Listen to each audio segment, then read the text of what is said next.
रसिक मित्र हो नमस्कार. मी अमित कुमार शेलार. अमित कुमार शेलार यूट्यूब चॅनलवरून आपल्या सर्वांचं मनपूर्वक सहर्ष स्वागत करतो. मित्र हो, आज आपण ऐकणार आहात माननीय श्री कृष्णा पाटील सरांचे नियतीचे खटले या कथासंग्रहातील कथा समान वाटणी. तत्पूर्वी आज आपण पहिल्यांदाच माझ्या चॅनलवरती आला असाल किंवा माझा चॅनल अजून सबस्क्राईब केलं नसेल तर माझा चॅनल अमित कुमार शेलार जरूर सबस्क्राईब करा. तर ऐकूया माननीय श्री कृष्णा पाटील यांची कथा समान वाटणी. गाव पांढरीतनं आमचा वसच बुडावलाय म्हातारीनं. बापानं जन्म दिल्याची खून म्हणून तरी एखादा तुकडा माझ्या पोराच्या नावावर कराय पाहिजे होता. आम्हाला भीक लागली म्हणून नवं, पर बापाचं नाव म्हणून. पर तुम्ही पडला दानशूर. तुम्ही कसा 1 एकर तरी मागणार? अव म्हातारीनं तिच्या हिश्श्याची समधी जमीन केली एकाच लेक नातवाच्या नावावर, आणि तुम्ही बसा बोंबलेत. अहो आता तरी शान व्हा, संधी चालून आली या. करा लवकर काहीतरी. मोरीत राहिलेली खरकाटी पातेली धुता रखमा लाह्या फुटल्या ग ताडताड बोलत होती. तिच्या बोलण्याला धारबूळ राहिला नव्हता. भिंतीला टिकून अंधाऱ्या कोपऱ्यात नजर लावून पांडा निर्विकार पण होऊन बसला होता. त्याचं 1 नाही 2 नाही, हातातलं पातेलं तिथंच टाकून रखमा अगदी त्याच्या जवळ गेली. दोन्ही हात नाचवत पुन्हा म्हणली, नव मी काय घरातल्या भेताळासंग बोलतीय होय? अव काहीतरी उत्तर देशीला का नाही? बेधक नजरेनं तिच्याकडे पाहत पांडा वैतागून म्हणला, तू आता थोडे शांत बसशील का? हे बघ, अगोदर माझं डोकं भराणून गेलंय, त्यात तुझी हे असली कटकट. राखमा ताडकन काहीतरी बोलणार तेवढ्यात दारावर टकटक वाजली. तिनं रागातच दार उघडलं तर दारात मंदार उभा होता. तो झापकन आत आला आणि घरातला गोंगाट त्यानं ऐकला होता. तो रखमाला म्हणला, काय झालं आई? अजून तो विषय संपला नाही वाटतं? सहज संपणे इतपत विषय आहे का बाबा? तुमच्या सामद्याच्या इज्जतीचा प्रश्न आहे, पर ह्यांना त्यातलं काहीच पडलं नाही. आंघोळीसाठी दुरीवर टॉवेल घेत पांडा म्हणला, रखमे एकदा थुकलं की तेच पुन्हा चाटायचं नसतं ग. अगं दिला शब्द दिला, आता माघार घेणं योग्य नाही. मग बसा हातावर हात चोळत.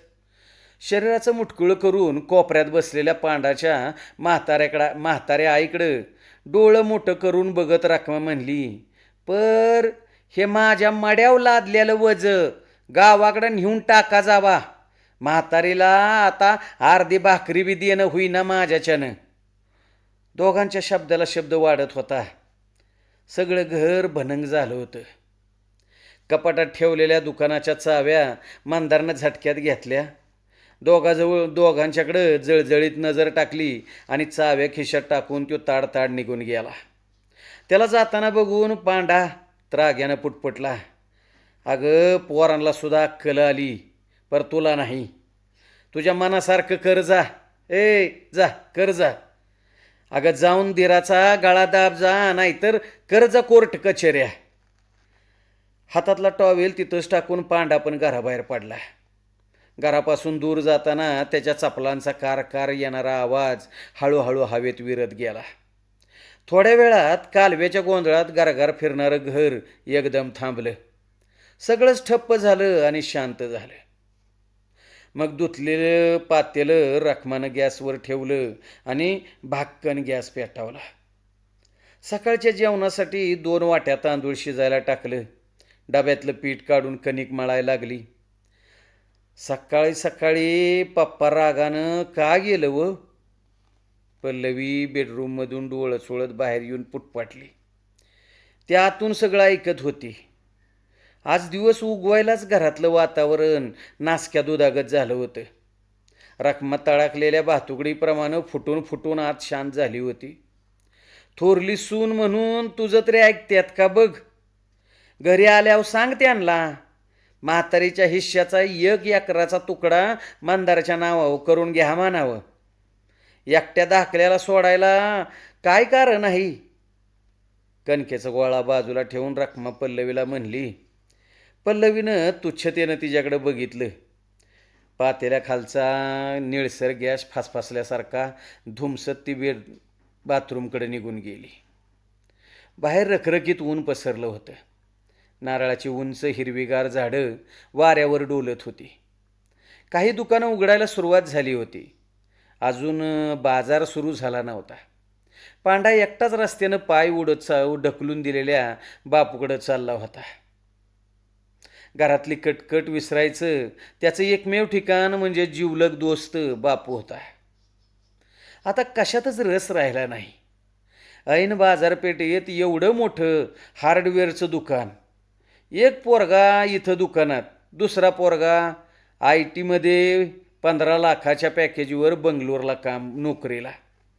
बाजारपेठेला लागूनच मोक्याच्या ठिकाणी 3 मजली बंगला, चांगली गुंतवणूक म्हणून घेतलेलं 4 फ्लॅट, बायकोच्या नखापासून केसापर्यंत सोन्याचं दागिनं. पण आता हे सगळंच निरस, बेचव आणि मीठ नसलेल्या आळणी स्वयंपाकासारखं वाटायला लागलंय. विचाराच्या तंद्रीतच तो बापूच्या घराच्या दिशेनं चालत राहिला. दारातच दात घासत उभे असलेल्या बापूनं पांडाला बघताच बाजूला पांढरी शुभ्र पिचकारे मारली आणि हसत हसत म्हणला, या या पांडुरंगा, आज यारवाळी काम काढलं. का उठल्या उठल्या सुरुवात झाली या. पांडा तसाच पुढे येऊन व्हरांड्यात टेकला. हुश हुश करून त्यानं अंग लावणलं. एक उसासा टाकत म्हणला, अरे उठल्या उठल्या काय आणि झोपता झोपता काय, तिला काय मुहूर्तच लागतोय का. गाड्या काय पण म्हण पांडा, बायको मातूर तुझ्या नशिबी लयच हेकाड भेटले बघ. लेका एकदा का एका तिनं ठेका धरला की एकच. अरे आता तर इरला पिटली या. म्हातारीनं तिचा हिस्सा एकाच नातवाला का दिला म्हणून रोज रोज बॉम्ब मारतीया. खळाखळात सुळा भरून आत येत येत बापू म्हणला, आईला झक मारली आणि तुमच्यात मध्यस्थी केली. पांडा, अरे रजिस्ट्री झाली, लिखापडी झाली, आता कसं बदलता येईल. मग पांडा काहीच बोलला नाही. सुकलेल्या फळागत तसा शून्यात बघत रासला. लई यारवाडी आलास पांडा, आज आणखी रखमानं दांगा केला काय. चहाचा कप पांडाच्या हातात देत बापूच्या म्हाताऱ्या आईने विचारलं. तिला दुसरं काय कामच आहे ग. हातात घेतलेला चहाचा कप बाजूला ठेवून पांडा म्हणला. बापूच्या पाठमोऱ्या म्हातारीला बघून पांडा स्वतःच लहान झाला. त्याला लहानपणीचं आठवायला लागलं. मायाक्काच्या जत्रेला आई कडेवर घेऊन जायची. अवघडलेली कड बदलायची.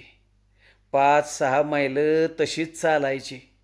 घामानं तिची मोरपंखी फाटकी चोळी चिंबे जायची. धुणं धुतल्यागत वली व्हायची. पण तरी बी पांडाचा पाय खाली टिकू द्यायची नाही. कमरेच्या केळागत खवलेली 5 रुपयांची चुरगळलेली नोट ती पांडाच्या हातावर टाकवायची आणि म्हणायची, घे जा काहीतरी खायला जा. आता पुण्यांदा कवा पुढच्या वर्षाला जत्रा येईल. बापानं कधी खांद्यावर घेतलेलं आठवत नव्हतं. पांडाला कळतंय असं बाप रामुशाच्या वस्तीवर पडून असायचा. दिवसभर दारू ढोसायची आणि तिथंच पडून राहायचं. घरी आलाच तर चुलीत पाणी वाचायचं. मोठं मोठं डोळं करून पोटच्या पोरांच्याकडं तिटकाऱ्यानं बघायचा. तोंडाला येईल ती बोलायचा. एकदा आईमध्ये पडली तर रापकन तिच्या पाठीत धपका दिला. आई बेलकांडत कोपऱ्यातल्या भीतीवर आदळली आणि डोक्याला खोच पडली. मी आणि धाकटा जयसू तिच्याजवळ पळत गेलो. तसा बाप झटकन जवळ आला आणि पायताना सकट मला लाथ मारली. मी दुसऱ्या कोपऱ्यात जाऊन पडलो. बेधारलेल्या डोळ्यांनी आईकडं बघत घाबरून गप गप बसण्यापलीकडं मी काहीच करू शकलो नव्हतो. त्याला बडबडून आलं. आत्ताच परत जावं आणि म्हातारीला भेटावं असं वाटायला लागलं. अरे चहा काय थंड फळकावणी झाल्यावर पिणार आहेस का? हं? बापूच्या बोलण्यावर तो भानावर आला. मग त्यानं कपानच भुरकं मारून कसाबसा चहा संपवला. टावेलानं तोंड पुसता पुसता बापू म्हणला, पांडा, खरं सांगू का, तुझ्या बायकोला इसूळ उठलाय तो तुझ्या आईचा. तिच्या नावावर 2 एकर दिंडीचा माळ करून ठेवलाय ना, त्याच्यासाठी ती बोंबालती या. चहाचा रिकामा कप खाली ठेवत पांडा म्हणला, मला कळतंय की र समतंय, पर तिच्या मनासारखं कराय गेलो तर लोक लोक तोंडात शान घालतेले. माझ्या दोन्ही पोराला बी पोरांना तिचं वागणं पसंत नाही रे. पर काय करावं तीच काय कळना. बापूनं डोकं खाजावलं. पांडा तर नुसताच कोऱ्या कागदागत होऊन बसला होता. चपचपीत उन्हाची तिरी भाजत होती. थोड्या वेळानं दुकानात जाण्यासाठी गुडघ्यावर हात ठेवून पांडा उठला. दुकानाकडे जाणारा रस्ता डांबरी चकचकीत होता. तिथून जाताना त्याला खूप आईची पुन्हा आठवण आली. गावाकडं असताना अशाच रस्त्यानं आई बाजाराला जायची. मागून वडल्यागत मी कधी काखेला घ्यायची, कधी थोडं चालायला लावायची. एक म्हणता 4 ठिकाणी तेला मिठाची चौकशी करायची. तेवढंच 2 रुपये उरवून मला बिस्किटचा पुडा आणि शेवचिवडा घ्यायची. थोरला म्हणून माझ्यावर तिचा लई जीव. घरी जाताना हातात वजं असलं की पुन्हा चालवायची. मग रात्री रात्री उशिरापर्यंत माझ्या तळव्याला तेल चोळायची. म्हणायची, पांडुरंगा, अरे कधी मोठा होशील र. मंदार हार्डवेअर सेंटर या आपल्या 2 मजली दुकानासमोर आल्यावर त्याची छाती अभिमानानं फुलली. मंदारच्या जन्माच्या वेळी या दुकानाची सुरुवात झाली आणि आज आज तोच मंदार सर्व कारभार पाहत होता.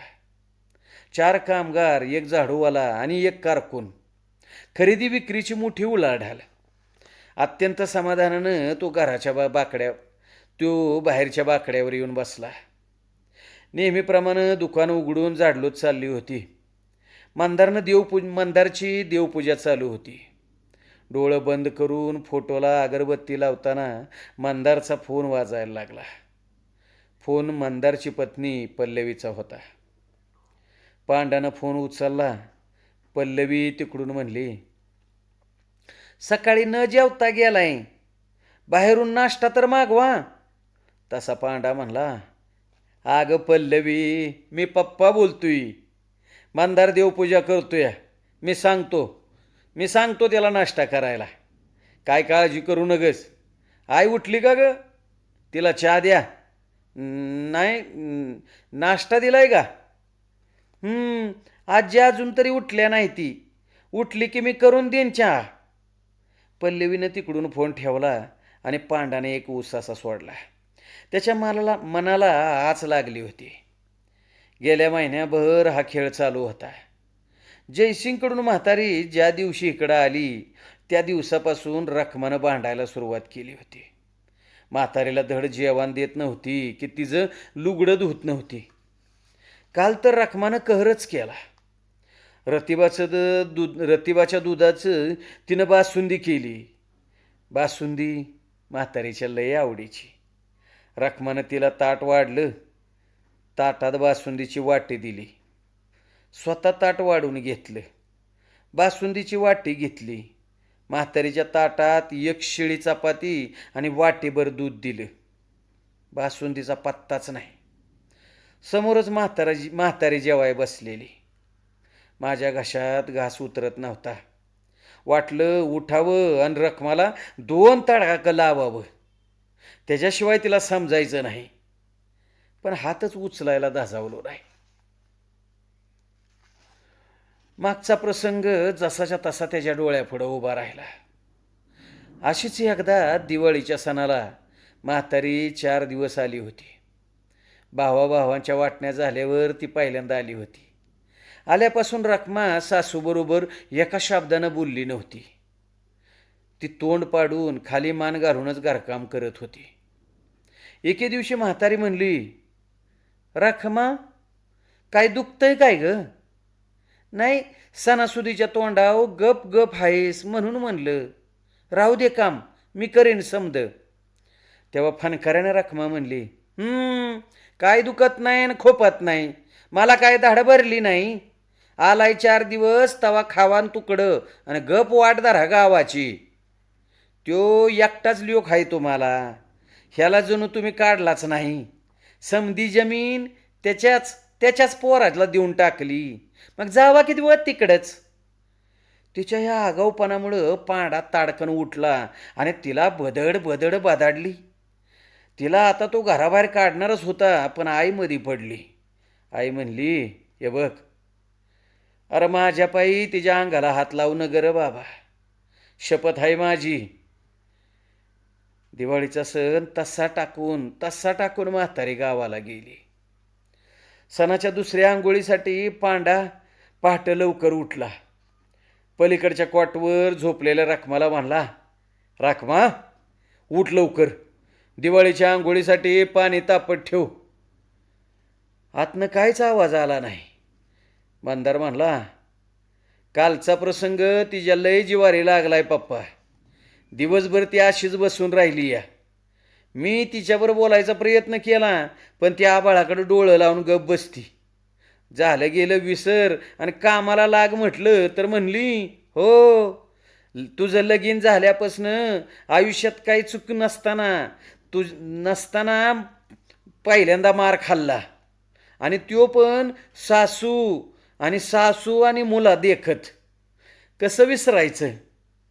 पुन्हा पुन्हा बडबडत राहिल्यावर तिला चांगल्या दवाखान्यात दाखवायला पाहिजे बरं का बाबा. नरसोबा गल्लीतल्या दिघे डॉक्टरकडे तिला नेले. तपासणी झाल्यावर पांडा डॉक्टरांना म्हणला, डॉक्टर, अहो तोंडाचा पट्टा सुरू झाला की थांबतच नाही. दर महिन्याला हिशेब मागती. गावाकडं म्हातारीला किंवा जयशूला पैसे देताय का ह्याची तपासणी करती. बांदारला म्हणती, आत्तापर्यंत ह्यांनी गावाकडचीच भर केली या. दिलं तेवढं लय झालं. नाहीतर आजीचा काकाचा पुळका येऊन काहीतरी दिशील. मग माझ्यासारखं कोण वाईट नाही सांगते तुला. खरं तर त्या दिवसापासनं मी तिला रागवून सुद्धा बोलायचं बंद केलंय. अहो हात तर अजिबात लावत नाही. तिच्या भीतीपोटी आईला आणि जयसूला मदत करायची पण मी सोडून दिली. या अगोदर अशी काही करतच नव्हतो. लांब उसासा टाकून पांडा बाकड्यावर जाऊन बसला. दांडात खोलवर रुतलेली सुई घुसली आणि औषधाचा लाल द्रव शरीरात उतरला. तशी रखमा काळवाळली. 8 दिवसात चांगला फरक पडेल असं म्हणून डॉक्टरांनी रिकामी सिरिंज ट्रेमध्ये ठेवली आणि हातातले ग्लोव्ज कचरा कोंडीत टाकले. तिला मानसिक धक्का बसलाय. डोक्यावरच्या गोळ्या मात्र नियमित खाव्या लागतील. पप्पा, आत तर येऊन बसा. अहो ऊन कसलं कडक झालंय. मंदारच्या आवाजानं पांडा भानावर आला. तो उठून दुकानात गेला. फॅन खाली गार वाऱ्यात त्याला जरा बरं वाटलं. मंदार काकुळतीनं म्हणला, जयसू काकाच्या कानावर तर घाला जावा की. हे असं रोज कुठवर चालणार. अरे मंदार, कसं कानावर घालणार? अरे त्याचा दोष तरी काय? आपण कोणत्या तोंडानं त्याला जमीन मागणार? तेवढ्यात गिरायकांची वर्दळ सुरू झाली आणि मंदारनं पांडाच्या बोलण्याकडे दुर्लक्ष केलं. मग पांडा पण पुढं काय बोलला नाही. बाजारपेठ गाजबाजली होती.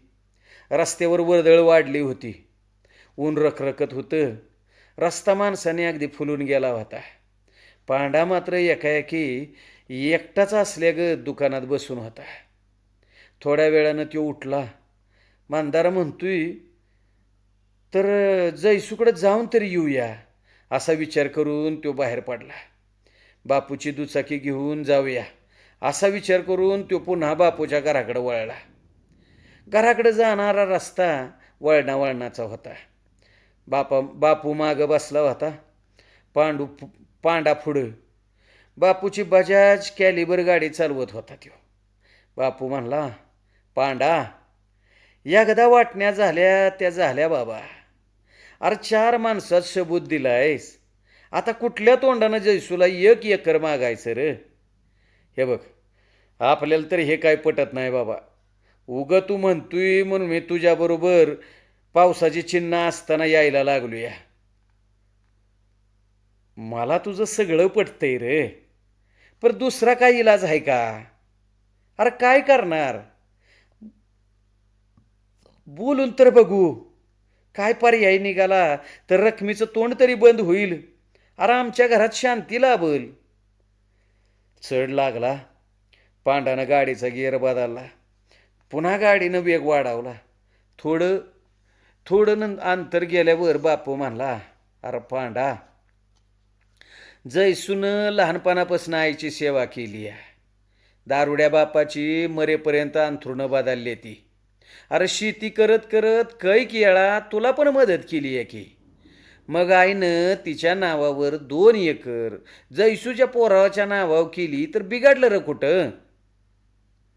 अरे ती खरं आहे बापू, पर आता रकमेला कसं समजावायचं र? तिच्या डोक्यात एकच खूळ बसले, म्हातारीच्या हिश्श्याचा 1 तरी तुकडा तिच्या पोराच्या नावावर करायला पाहिजे.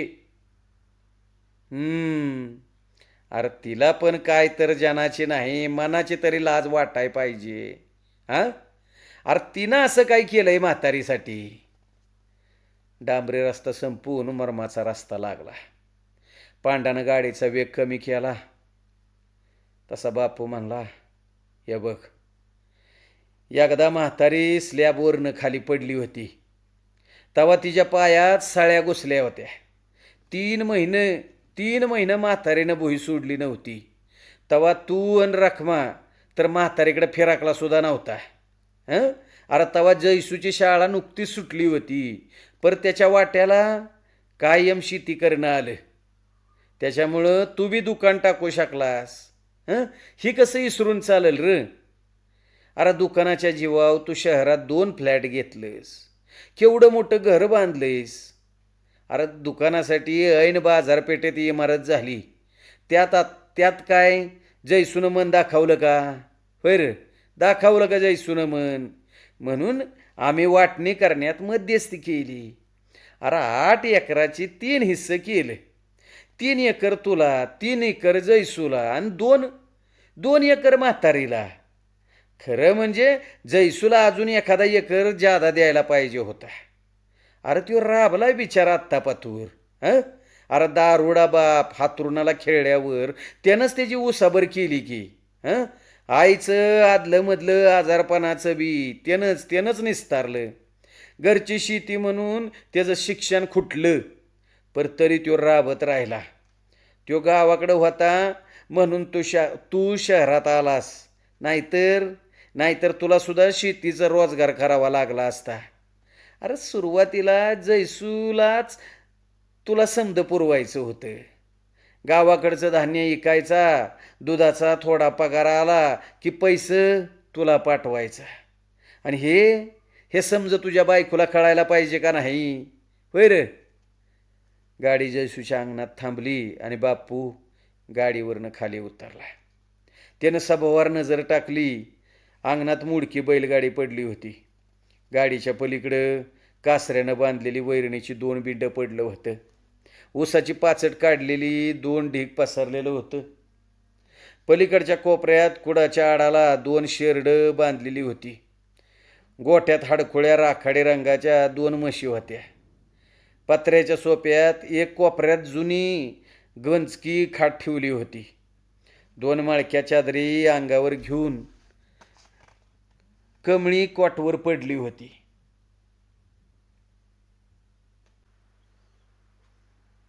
बोटा एवढ्या तुरकाटीसारख्या वाळलेल्या सुरकातलेला एक हात चादरीतनं बाहेर आला होता. डोळ्याच्या तर निव्वळ खोबण्या झाल्या होत्या. नुसती बुबळं हलत होती. पोट बखाळीला गेलं होतं. नासून किडलेल्या फळासारखी कमळी अस्ताव्यस्त कॉटवर पडली होती. रानातनं आणलेल्या वैरणीचा बिंडा जैसूनं गोठ्यात टाकला. बाहेरच्या निळ्या प्लॅस्टिकच्या बॅरलमधल्या पाण्यानं त्यानं हातपाय धुतलं आणि आत आला. बापूनं त्याच्याकडे निरखून बघितलं. घरातली फाटकी पॅन्ट अर्धी करून त्यानं कमरेला अडकावली होती. छावा फाउंडेशन असं छापलेलं कुणीतरी दिलेलं जुनं भोकं पडलेलं टी शर्ट त्यानं घातला होता. माळावरच्या खुरट्या गवतासारखी त्याची करडी दाढी वाढली होती. पांडाकडं बघून जैसू म्हणला, तुम्ही कधी आलात? अहो, याच्या अगोदर फोन तर करायचा नाही का? जेवण खाण्याचं काहीतरी केलं असतं. पांडा म्हणला, अरे आम्ही जेवण करूनच निघालो होतो. कालच येणार होतो, पण येळ मिळाला नाही. कशी आहे आता कमळीची तब्येत? आम्ही आल्यावर काय बोलला बी नाही. जैसून त्याच्या बायकोकडं बघितलं. राया गेलेल्या कापडासारखी बायको इरिरीत झाली होती. बरीच म्हणायची. आज थोडं डोळं उघडले ती. आता आयुर्वेदिक औषध चालू केलंय. पडला तर पडल फरक. तिच्या डोक्यावरनं हात फिरवत फिरवत आभाळाकडे बघत तो म्हणला.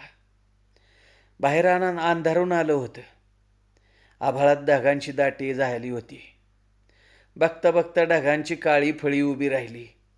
काळा प्रचंड कातळ उभा राहिल्यासारखा आभाळ दाटून आलं आणि अचानक वादळी पावसाच्या बोटा एवढ्याला दारा कोसळायला लागल्या. वाऱ्यामुळं पावसाचे सपकारे आत यायला लागलं. कमळीचं हातरून पांघरून बऱ्याच ठिकाणी भिजलं. जोर लावून सगळ्यांनी कमळीला कॉटसहित उचलली आणि तिला आत नेऊन ठेवली. तिच्या अंगावरची भिजलेली चादर काढून जैसूनं दुसरी कुरडी चादर तिच्या अंगावर टाकली. बाहेर सोप्यातला पत्रा पावसाच्या बोरासारख्या थेंबाने तडातडा वाजायला लागला.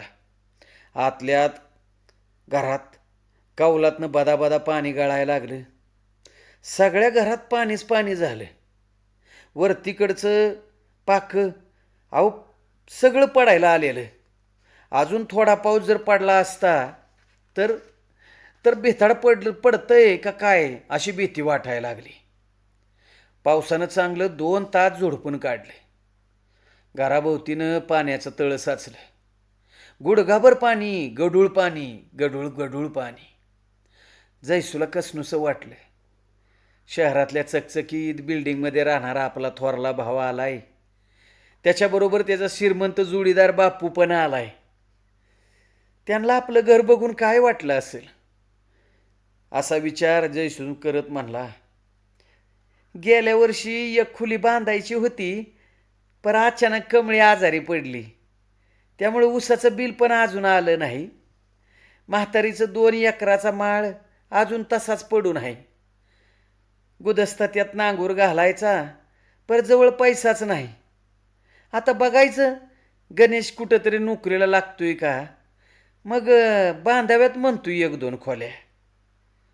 बापूने विचारलं, अरे मग जेवणा खाण्याचं काय करतोयस? नव ही आजारी आहे तर. घरात आलेलं पाणी खराट्यानं बाहेर ढकलत जैसू म्हणला, गावात भाभी एक आहे. ती घरगुती खानावळ चालवती. तिला डबा द्यायला सांगितलाय. ती कधी कधी नाही. डबा आला तर मक्याची कणसं उकडून खायची. कधीतरी मग नाही आला तर भात शिजवून खायचा. मला तरी चपाती येते का? गणेशला तरी येते वे नाही. कवा आयुष्यात लाटणं हातात धरलं नाही. मग काय करायचं? त्यात गणेशचं बी लगीन लवकर ठरना. लई मस्त शिकलाय, 17वी झाली या. पण शाळा शिकून काय पोरगा शेती करतोय म्हणल्यावर मुलीच कोण देना झाले. हाय बघायचं चालू. खराटा बाहेरच्या कोडाला अडकून तो थोडा वेळ तसाच उभा राहिला. आतल्या कमळीच्या कॉटकडे बघत म्हणला, ही अशी पडून. त्यामुळं म्हातारीचं लय हाल व्हायला लागलं. तिला येळेला जेवण मिळेना म्हणून म्हणलं जा दादाकडे. हिथं राहून म्हातारपणी तुझा हाल नकोत व्हायला. तिथं समधी सोय होईल. लागल कमी जास्त तर शहरात डॉक्टर असतोय. इथं ह्या पडक्या भिताडात राहण्यापरस तिथं पक्क घर आहे. शेवटचं 4 दिवस तरी दादाजवळ सुखात जाते. तिकडं जायला म्हातारी राजी नव्हतीच. तिच्या अजिबात मनात नव्हतं. पण मीच थोडा जोर लावल्यावर कशी तरी तयार झाली आणि तिकडं आली. आता आता कशी काय हाय का बरी म्हातारी? हा, अहो कमळीच्या नादात मी आईची चौकशी करायचीच विसरलो बघा. म्हातारीच्या आठवणीनं तो गालबाला. आल्या आल्याच आपण म्हातारीच्या तब्येतीची चौकशी करायला पाहिजे होती असं त्याला वाटून गेलं. पांडानं मान खाली घातली होती. एकदम बहानावर येतो म्हणला, हो हो हो होय की होय, हाय की.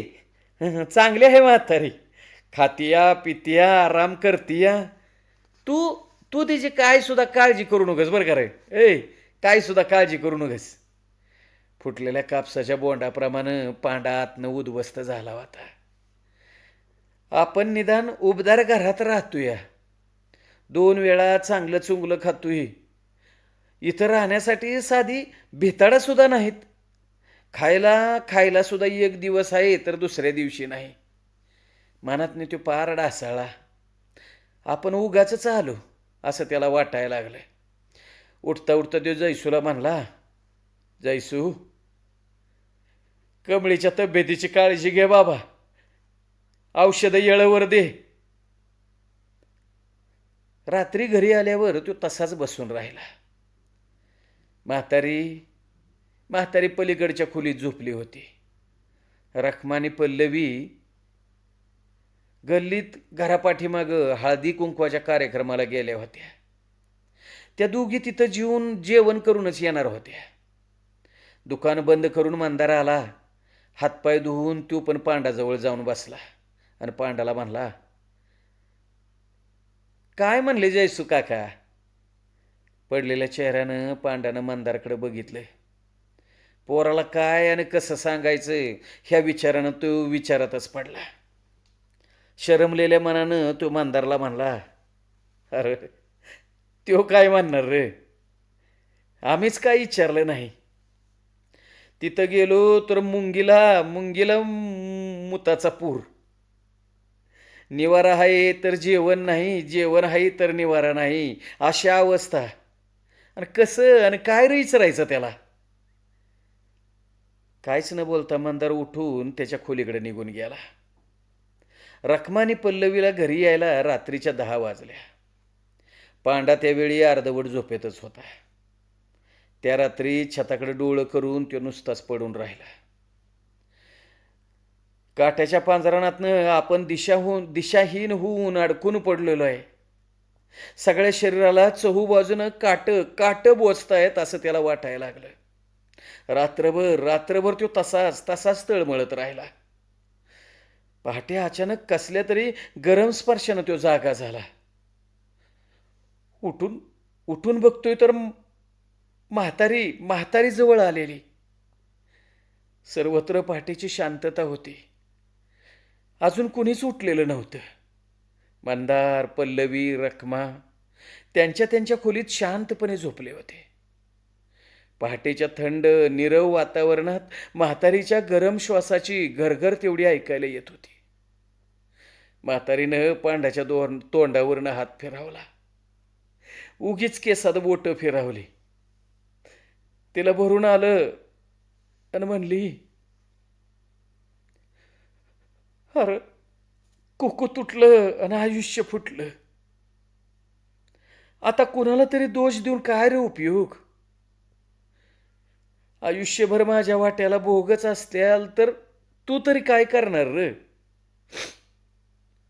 ती पुन्हा एकदा पांडाच्या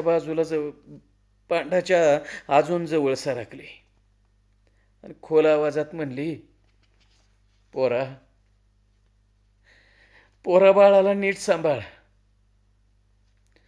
रखमीचं लय मनावर घेऊ नगस र.